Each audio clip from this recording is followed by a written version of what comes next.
मैं नहीं जानता संसार की दिशा दशा शिव के बगैर कैसी होगी, पर यह मुझे अनुभूत है कि शिव के साथ यह सृष्टि मानवता सबल होगी, सक्षम होगी, सुवासित होगी। अस्तु आओ चले शिव की ओर। यह आवाहन है शिव शिष्य साहब श्री हरिंद्रानंद जी का, जिनका आगमन इस धराधाम पर 31 अक्टूबर सन 1948 को बिहार राज्य के सिवान जिले में अमलोरी नामक ग्राम में हुआ। सुबह जन्म हुआ, शाम को स्वतः संपूर्ण भारतवर्ष में दीपावली मनी, धरती रोशन हुई। यह रोशनी सिर्फ दियों की नहीं थी, आदि गुरु शिव के शिष्य का आगमन हुआ था, जो इस जगत में शिव के गुरु स्वरूप की स्थापना के निमित्त मात्र ही आए थे। धरती के पर्वतों पर या मंदिरों में नहीं, बल्कि प्रत्येक मानव हृदय में। संपूर्ण मानव जीवन निष्प्राण काठ की प्रतिमूर्ति बनकर बस जी रहा था। उन्होंने अज्ञानता के गर्त में गिर रही निष्प्राण मानवता में प्राण फूंक दिए। विश्व के लोगों को समस्त संकीर्णताओं से मुक्त होने की राह दिखाई। उद्घोष किया कि जाति, धर्म, संप्रदाय, लिंग आदि से परे है शिव की शिष्यता।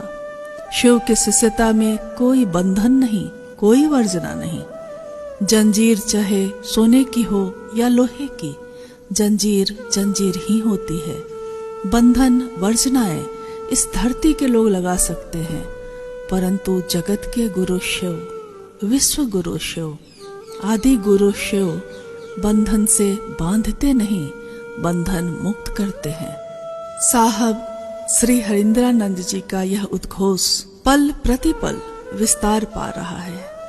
महागुरु महादेव की इच्छा के अनुरूप उन्होंने कहा कि मुझ में मानव चेतना के अभ्युदय की जिद है और इसके लिए मात्र एक ही विकल्प दिखता है, उस महागुरु महादेव को अपना गुरु बनाना। मार्ग शिव शिष्यता का है और मंजिल है भगवान शिव स्वयं। जगत के लोगों ने अपनी इच्छाओं और कामनाओं के लिए शिव को चाहा, परंतु शिव के शिष्य ने शिव के लिए शिव को चाहा। उनकी इस चाहत को करोड़ों शिव शिष्यों ने अपने हृदय में उतारा, आत्मसात किया। दुनिया के लोगों ने समझा कि शिव से ज्यादा अपना दूसरा कोई नहीं हो सकता। 4 सितंबर 2022 की अमृत बेला शिव के शिष्य हरिंद्रानंद जी शिवलीन हो गए। 5 तत्वों से बना नश्वर शरीर 5 तत्वों में विलीन हो गया। दुनिया के लोग अपनी लौकिक दृष्टि से उनको नहीं देख पाएंगे। अब जैसे जैसे यह खबर करोड़ों शिव शिष्यों तक पहुंची, जो जहां था वहीं से झारखंड राज्य की राजधानी रांची में अपने साहब के उपवन की तरफ चल पड़ा। सबके हृदय थम से गए, आंसुओं का सैलाब उमड़ पड़ा। आसमान में बादलों और बिजलियों की कौंध थी, तो हृदय में वेदना की पुकार। साहब मेरा एक है और न दूजो कोई। साहब शब्द की व्याख्या उन्हीं के शब्दों में। साहब परमात्मा को कहते हैं, ईश्वर को कहते हैं, शिव को कहते हैं। जिस तरह सूर्य ना तो उदित होता है ना ही अस्त, बस हमारी दृष्टि ही कभी उसे देख पाती है, कभी नहीं, परंतु उस सूर्य के अस्तित्व पर इससे कोई असर नहीं पड़ता। शिव कण कण में विराजते हैं। शिव शिष्य हरिंद्रानंद जी उनके संग ही विराजते हैं। इस आकाश के विस्तार में उनका ही दर्शन है। वायुओं के संग नमः शिवाय के जप में उनका ही चैतन्य।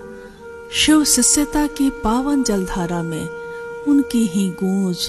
बनो तो शिव, रहो तो शिव, जियो तो शिव। क्षिति का कण कण पुकारता है, शिवः शिवम शिवः शिवम शिवः शिवम। ब्रह्मांड के आकाश में श्री हरिंद्रानंद जी का इस धरा पर आगमन अपने सुनहरी रश्मियों संग प्रकाश फैलाता रहेगा। उन्होंने कहा कि शिव के शिष्य चलते फिरते मंदिर हैं, जो जहां जाते हैं अपने शिव के नाम का दिया जलाते हैं।